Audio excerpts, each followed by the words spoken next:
Good evening, good afternoon, good morning, depending on the time you get to watch this. Welcome to the prisoner's dilemma: why human beings often create bad outcomes together. Imagine two business people working in the same market. If both sell honestly, both make stable profits. But if one cheats, the other remains honest.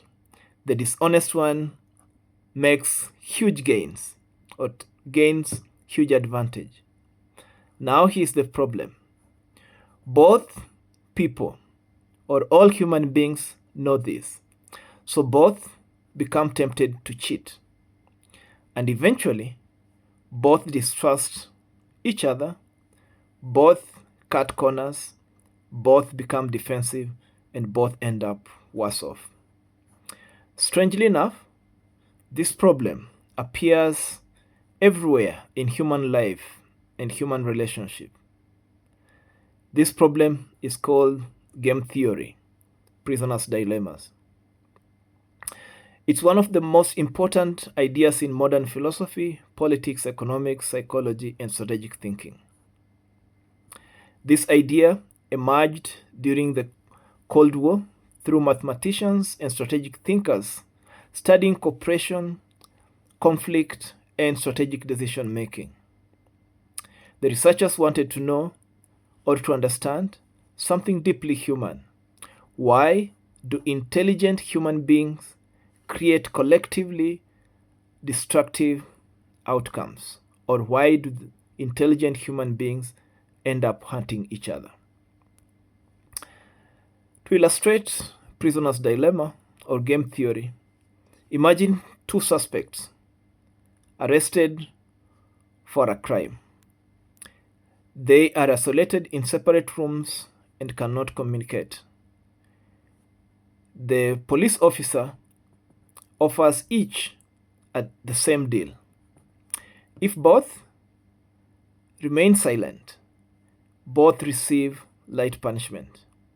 If one betrays the other, while the other remains silent, the betrayer goes free and the silent prisoner receives severe punishment. But if both betray each other, both receive heavy punishment. Now think carefully. From the perspective of each prisoner individually, betrayal remains the rational thing to do. Why? Because if the other remains silent, betraying helps you. But if the other betrays, you protect yourself by betraying too. So both prisoners often choose betrayal. But here's the tragedy. When both act rationally for themselves, both create a worse outcome together. This is the prisoner's dilemma. A situation where individual self-interest destroys collective well-being. And once you understand this, you will start seeing it everywhere. Let's illustrate it with everyday life application. Relationships. In relationships, if both partners are honest and vulnerable, trust grows, love grows. But if one partner fears betrayal, they become defensive. The other person senses the defense or the distance and also becomes defensive. Soon, both couple or both partners and the relationship starts deteriorating. And you see this in everyday relationships. Let's look at it from business and corruption. In business and institutions, if everyone follows the rule fairly, the systems remain stable. Everyone does business. But once people believe everyone else is cheating anyway, more people begin cheating, and eventually distrust becomes normal. It gets normalized. In politics, citizens may refuse to cooperate because they no longer trust their leaders. And once their leaders know this, their leaders decide to manipulate or to be manipulative because they know they no longer have the trust of the citizens. We end up in a situation where both sides become trapped in a cycle of suspicion. The result is collective decline in society. The prisoner's dilemma reveals something uncomfortable about human psychology. It reveals that fear often destroys cooperation before betrayal even happens. Human beings frequently sabotage trust because they anticipate exploitation or being taken advantage of. And that's the problem. But in real life, something the original dilemma does not fully capture happens. Human beings interact repeatedly. And through those interactions, we meet again and again, we work together, and depend on each other again and again. And through that, trust grows. And this changes everything and leads to cooperation. In repeated relationship, cooperation can become more rational than betrayal.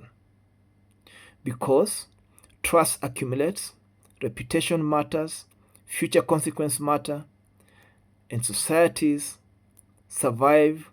have survived not merely through intelligence, but through sustained cooperation. The prisoner's dilemma exposes a deep philosophical tension, the conflict between individual rationality and collective well being. What benefits me immediately may damage everyone in the long term. In my pursuit to protect myself in a relationship, may damage the relationship in the long term. This is why ethics, trust, institutions, and social norms matter. They reduce fear, they stabilize cooperation, they make collective life possible. Civilization itself depends on solving the prisoner's dilemma repeatedly. In our modern time, you can see the versions of prison dilemmas in corruption, in climate change, mitigation, in tax evasion, political polarization, arms race, online misinformation. In each case, short-term self-interest can produce long-term collective harm. And perhaps this is one of the deepest lessons of the prisoner's dilemma. A society collapses not only because of evil people, but because distrust itself becomes irrational and normalized. That is far more dangerous a problem.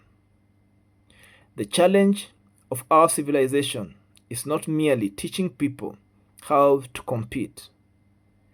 It's teaching human beings how to cooperate without becoming naive. The prisoner's dilemma reminds us that sometimes the smartest individual choice can create the worst collective outcome. I hope you've learned something new in this challenging philosophical idea that I think everyone should know.